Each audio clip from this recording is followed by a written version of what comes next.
Well, hello there, and this is Auntie, and I am here to do my review of Love in Paradise, Season 2, Episode 8. Is it 8, y'all?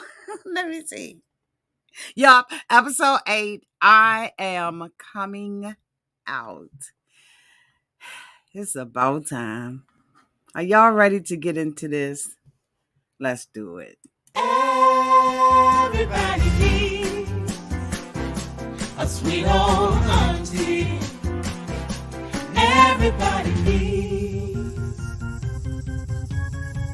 with a whoop whoop and a boop boop. auntie that everybody needs. You can make this up. Now you know that these are some crazy motherfuckers. Everybody needs a sweet old auntie. So why even bother? Aunties and lives, sweet old auntie. Aunties and ways. Are you okay? Are you okay? Well, welcome back, everybody. And this is Auntie. If this is your first time being here, please like, comment, and subscribe to my channel. To all of my new subscribers, thank you all so much for hitting that subscribe button and joining this family. To all of my nieces, nephews, and my members who have been here with me for the long haul, thank you all so much for your continued support. If I had to rate this episode of Love in Paradise, Season 2, Episode 8, I'm coming out, I would rate this a B. Simply because Carlos is coming out. Hey, he wants the world to know. He's got to let it show. He's coming. He's coming out. Hey, yes, I will rate it a B simply because of that. Let me know down in the comment section what you would rate this episode of Love and Paradise. Y'all, I'm going to put my glasses on. I'm hoping that you all had a great Monday. Welcome to Monday night. You know, your girl got to be here for what in the world is going on with this? Okay. You know, your girl had to be here for you. Okay. For all of you all who are looking for my reviews of the family Chantel, etc., etc., and 90 Day Fiance last night, I will be putting those up tomorrow. Okay. Because I'm behind. And so I got to catch up. I'm playing catch up. Okay. So I'm going to bring these mofos up on the screen so that we can talk about them. Yes, I am. The first couple that we're going to talk about is Amber and Danielle. Daniel. Okay. So, as we all know, the last episode, the two of them were having problems because she is drinking with the roommate, right? I don't know why that's down there like that. She was drinking with the roommate, and she hasn't been spending a lot of time with him. And he, was like, if we don't spend this time together, we're going to end up splitting up. Mm-hmm. And so we see him making an effort, the two of them making an effort to save the marriage. I thought that she was just Eveline, and I felt like she was house poor. She had gotten herself into some situations with purchasing a new house that she really could not afford. As we know, he came over on the K-1 visa, and so he's not able to work until he gets a work permit and his green card. And so she was, telling him that, he really won't no good to her. Okay, she had no need for him. She didn't need him because he was not working. And I think that bothered me. And I know from reading the comments, it bothered a lot of you all as well. Well, this week we see her making an effort to step up to the plate and really be there for her husband. She decided to go with him to a to one of the baseball players that he plays. He plays on a baseball team or a softball league, and she decided that she would accompany him to the cookout. Okay. And so when she went to the cookout, the food was different, okay, because these are people who are from Venezuela, like himself, I believe is Venezuela. And she decided to go with him. While they were there, of course, they had different food, they had soup and other dishes that are what they're accustomed to eating. And so instead of her really, really turning up her nose like I thought she was, she really got a bowl of soup and she began to eat the soup. And, she said that she could, eat the broth of it and et cetera, et cetera. During this cookout, a lot of the people that were there began to tell her about their struggles and that they all went through the same process that Daniel went through in order to make it here in the United States. We are a melting pot and all are welcome here. We all are different. Our cultures are different and everything. And we need to learn how to embrace every culture, all differences, whether it be big or small. We really do need to learn how to love and appreciate all that is different. And so anyway, let me get off that soapbox. So she had a good time there, and just listening to the testimonies and the stories of the people that were there, this softened her heart and made her realize, how unfair she was being to her husband. And we saw her get up, and walk over to him and all of that kind of stuff. The next time that we saw him, he was in the kitchen preparing a gourmet meal. Okay. He was laying that asparagus. I think it was asparagus or even with some green beans, whatever it was green. It looked healthy. He was laying it on top of the little mashed potatoes and he had it going on. Okay. He made a spread. He decorated the backyard for her, like a diner.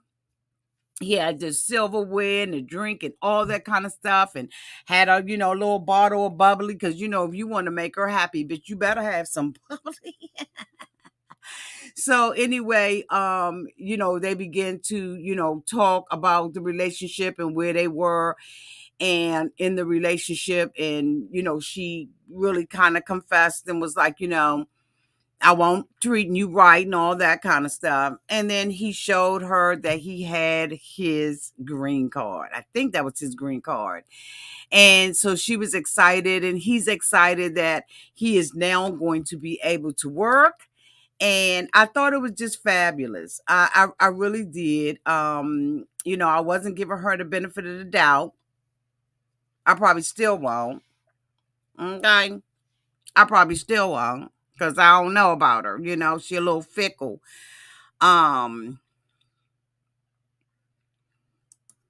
me bring up the next couple.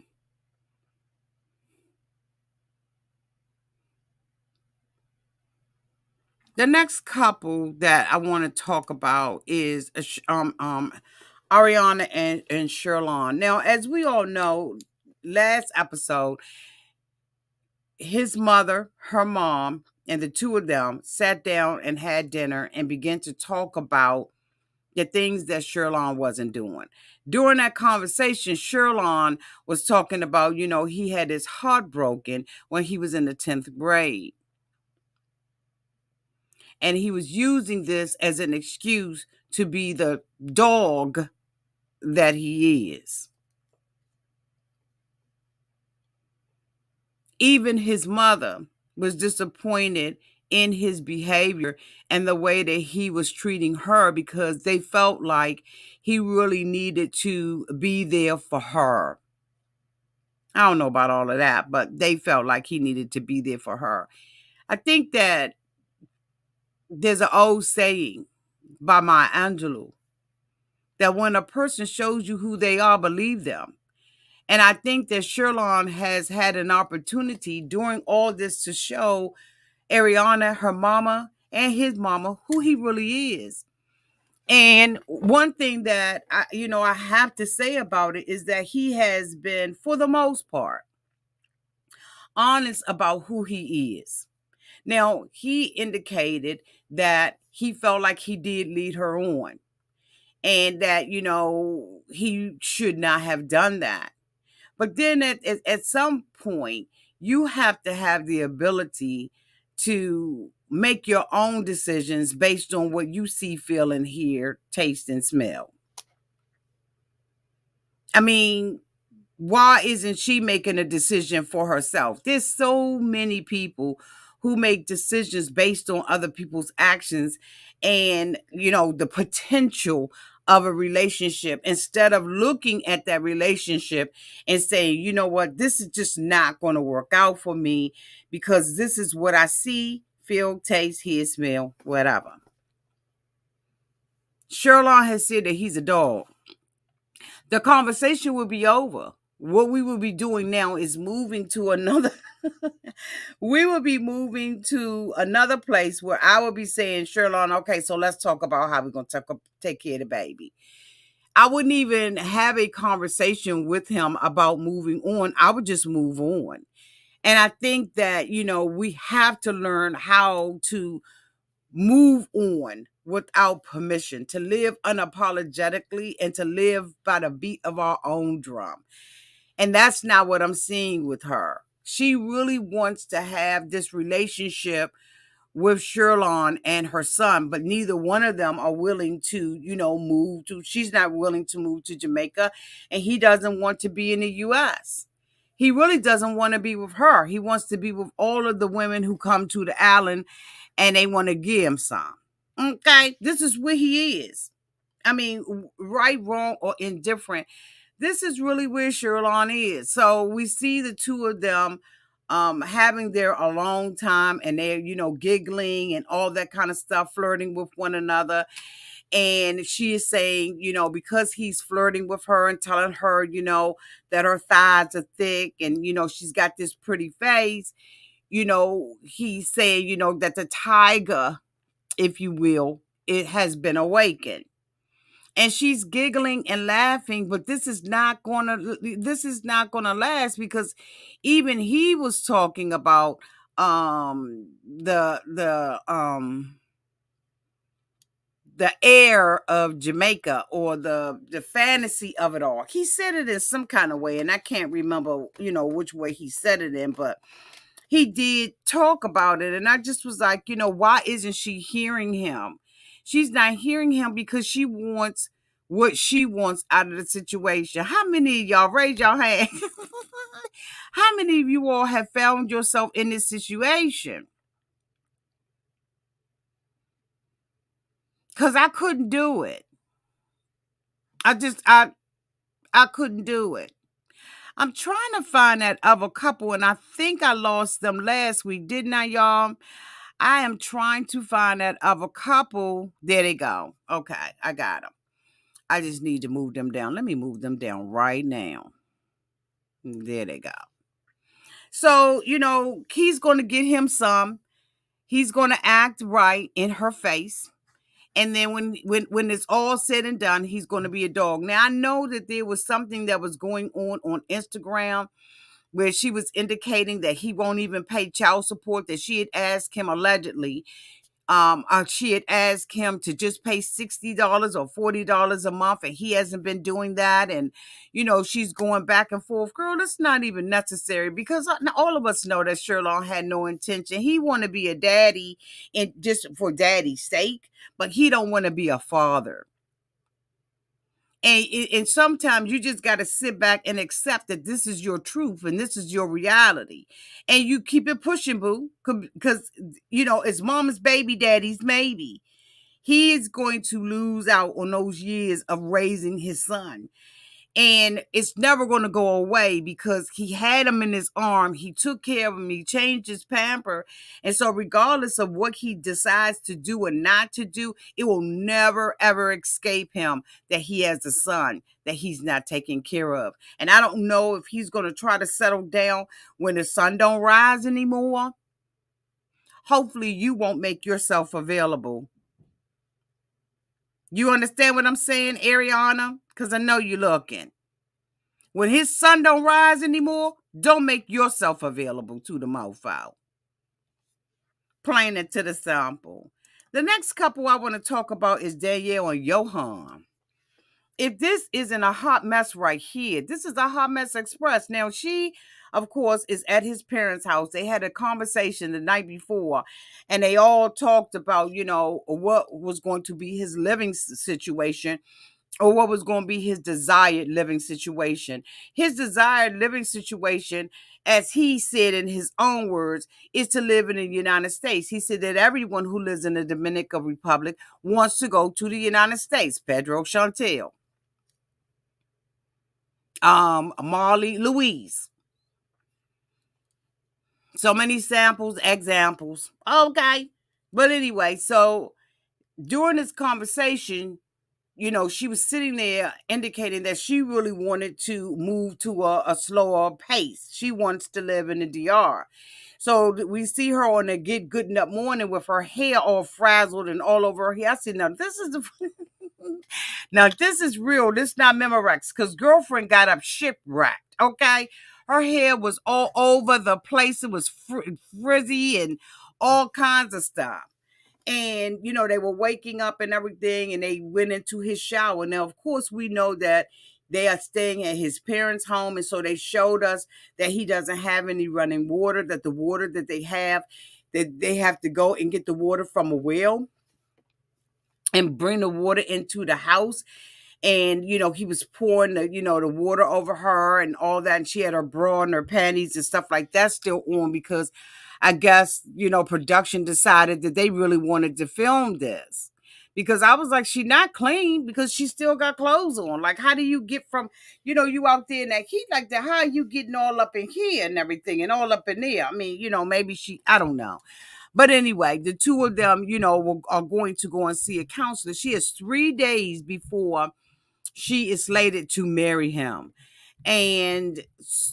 But she decided that she would set up this meeting with a counselor for the two of them, to have a conversation. Now what she's bringing to the table is some facts, because at first she was speculating on whether or not Johan wanted to come to the United States. According to Danielle, the two of them have already had this conversation about where they were going to live. And she, the two of them had decided that she was going to leave New York and live where he is. And now he's backpedaled off of it. His family has confirmed that they all want him to move to the United States. Now, Johan indicated that he's been taking care of his family all his life.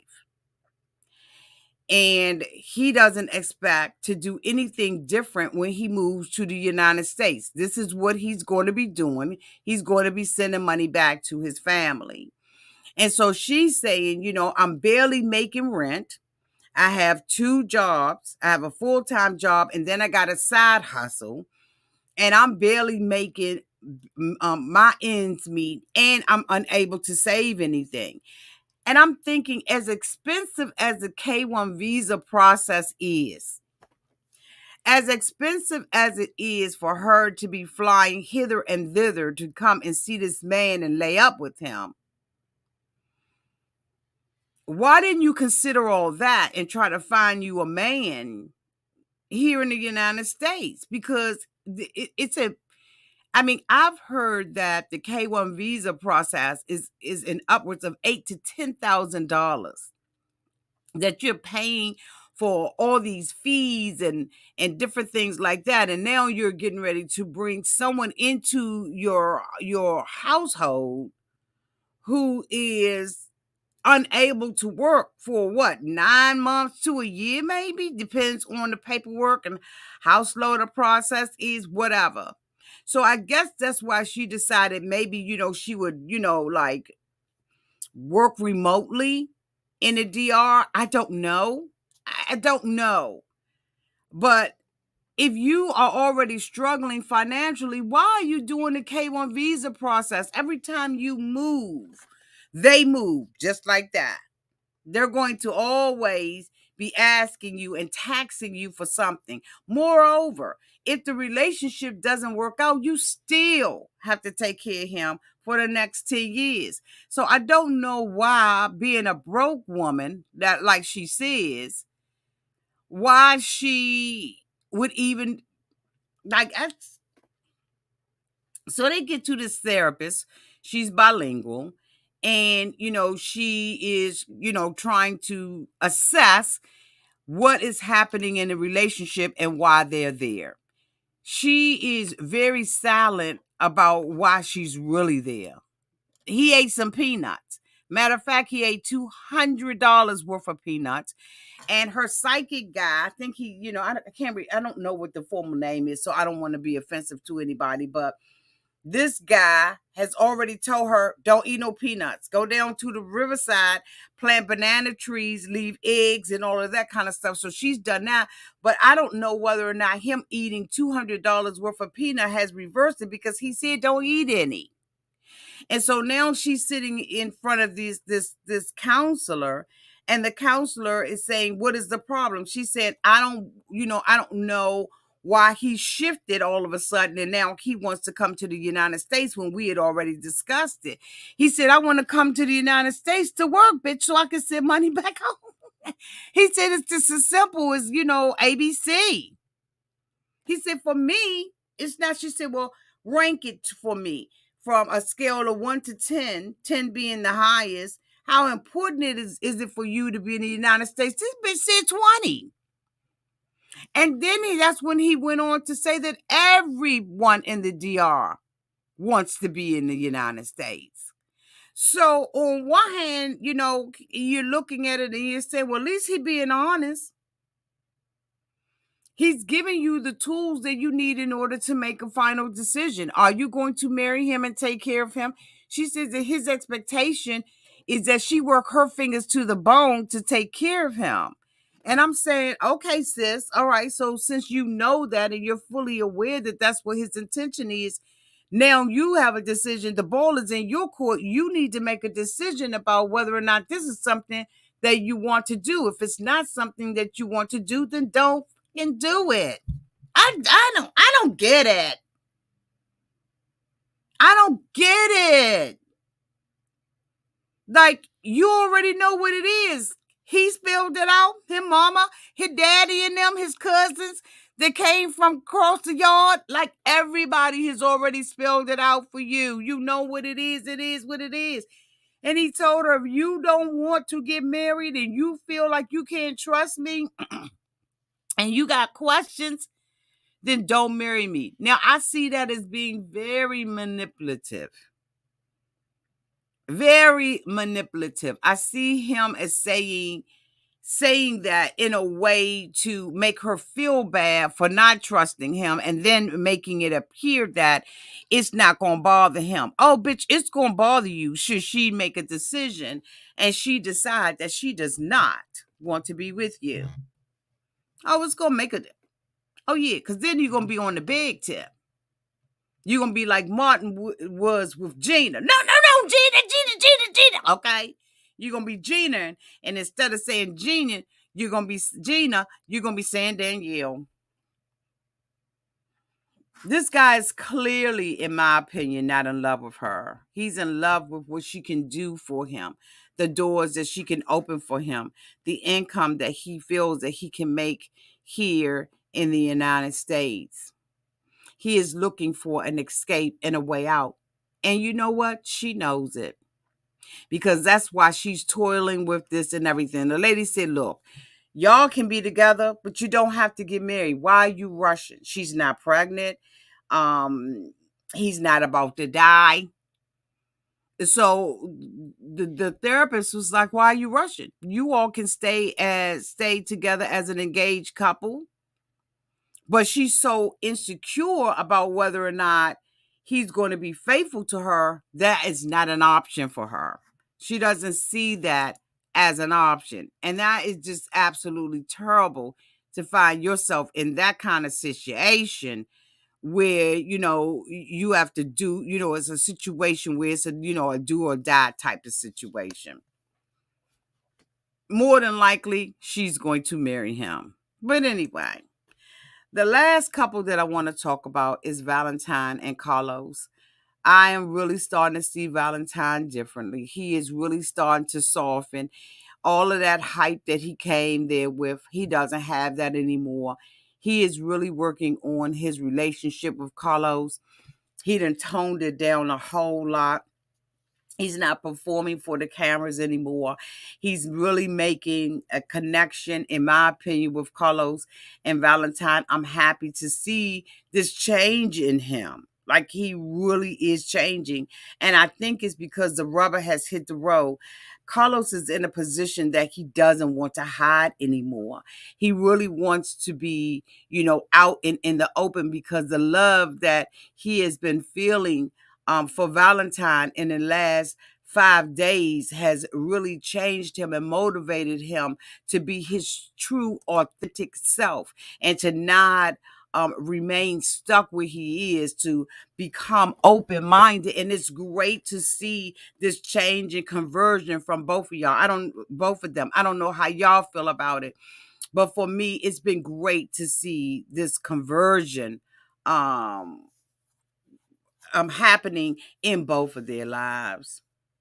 So Valentine decides that he's going to take Carlos to a restaurant, and they get to the restaurant, and Carlos was like, "How do you know about this?" And he was like, "I got my ways or whatever." And so, he sees all of this birthday decorations and stuff like that. He asked him, "How do I say, come out?" And so Carlos tells him, and his friends come out, and his family, his cousin, they all come out, and they have a little, band or whatever it was, some dancers to come out with, the drums and everything, and they're dancing, and Carlos is letting his head down, allowing himself to be free, carefree, without a whole lot of stress on him. He's dancing around. And I thought that it was absolutely beautiful. I love seeing where he's going versus where we all know where he's been. And so, they all sit down at the table and they start having dinner. And Carlos mentions that he is going to be telling his sister that he's gay. And he has not done this before.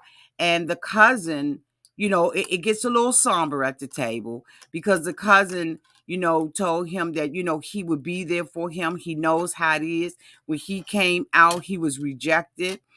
And Carlos knows that there is a strong possibility, based on his sister's religious beliefs, that he is no longer going to have a relationship with him. And it's unfortunate that when a person comes out about their sexuality, that means that you may have to forfeit your family, your friends, everything that you've known, because you want to, because you live a different lifestyle, or and it's, different from someone else's. I can't imagine that,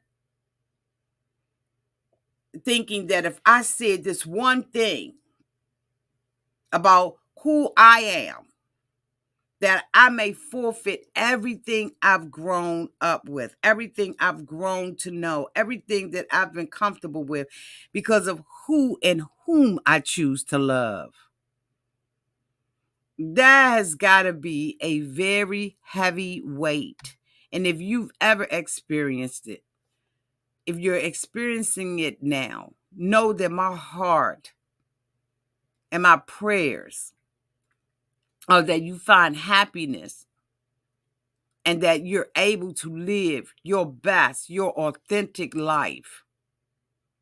Because I can't, my mind is incapable of wrapping around that. but I do have sympathy and empathy, and I can understand the fear that has to come along with this. And so now we understand the hostility and everything that Carlos had, because now Carlos realizes I've got to do this because I am in love with Valentine, and I don't want to make Valentine have to live in the closet because of me. In order to be with me, now he has to hide. And we're having all this chaos and turmoil in our relationship simply because I don't have the kind of support, if you will, from his only sister. It's just the two of them. And so, like I said, the cousin was like, we support you, whoop de whoop de whoop. He was like, I know what it is. And Carlos was rubbing Valentine was rubbing the cousins, and he was rubbing Carlos, and it's gonna be okay. So now we see Carlos and Valentine going to the meeting spot. He has gotten in contact with his sister, and it's time to make it do what it do. The sister comes up, and Valentine was like, "Oh gosh, she's here." You ever you ever had somebody come up or walk up, and you get to the point where you're like, "Oh God, girl, she is in here. You don't see her, she over there. Oh there, girl, don't look now. Don't point. She right over there with the blue dress on. You see her now, girl. Why is she here? I cannot believe it, girl. Just play it off because she walking over here. She is walking over here. Yeah, she sure is. Oh, hey, hey, let me greet you. Okay, that's what Carlos found himself doing with the sister. And at first, the sister was smiling till she saw Valentine. And I think the sister realized it. Now, he said that when he was younger, he was talking about something or doing something, and the sister said, "Your voice is too feminine. You're talking like a girl." And so, as a result of that, he withdrew, and he knew that it wasn't okay for him to be authentically who he was around his sister. Oh my God, how sad.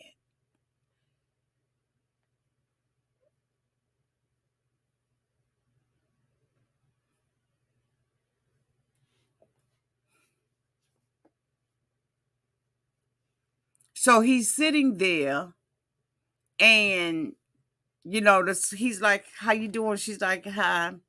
He said, "I wanted to talk to you." She was like, "I came." Her whole demeanor changed, because I truly believe that she knows what's going on.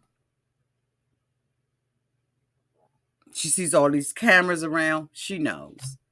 She's fully aware of what's going on. And she's just waiting for it to come out of his mouth. And he said, I really want to talk to you. There's something I have to tell you. She was like,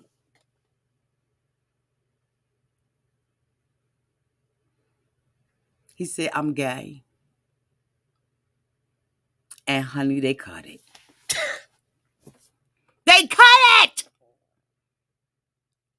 And we got to wait until next week to find out what happens. But it's pretty obvious that the sister is not going to embrace this, that the sister is not going to support this. It's pretty fucking obvious. And that makes me so sad.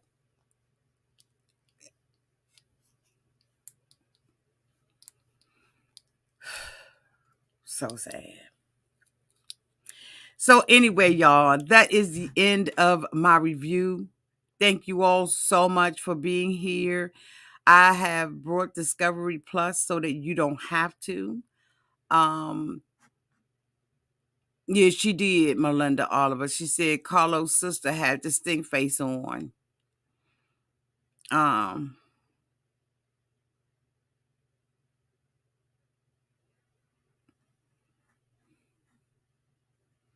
Absolutely. Absolutely, y'all. Absolutely. So thank you all again so much for being here. Week after week, watching these reviews of a show that a lot of you all haven't even seen. I'm hoping that I have been doing a good job of keeping you up to date and giving you a view of what is happening with this show. Thank you so much to my moderators who always keep the room nice and safe. I want to thank you all for celebrating my birthday with me yesterday. Thank you all so much for the cash app. I've truly been blessed. And as Patty says, when you've been blessed, it's like heaven. Thank you all so much for making my birthday like heaven on earth. I truly do appreciate all of your love and all of your support. Thank you so much for the emails. Thank you so much for the gifts. I love you all so much for it. I just love you all so much. So anyway, until next time, y'all. I love y'all. Be safe. Bye, y'all.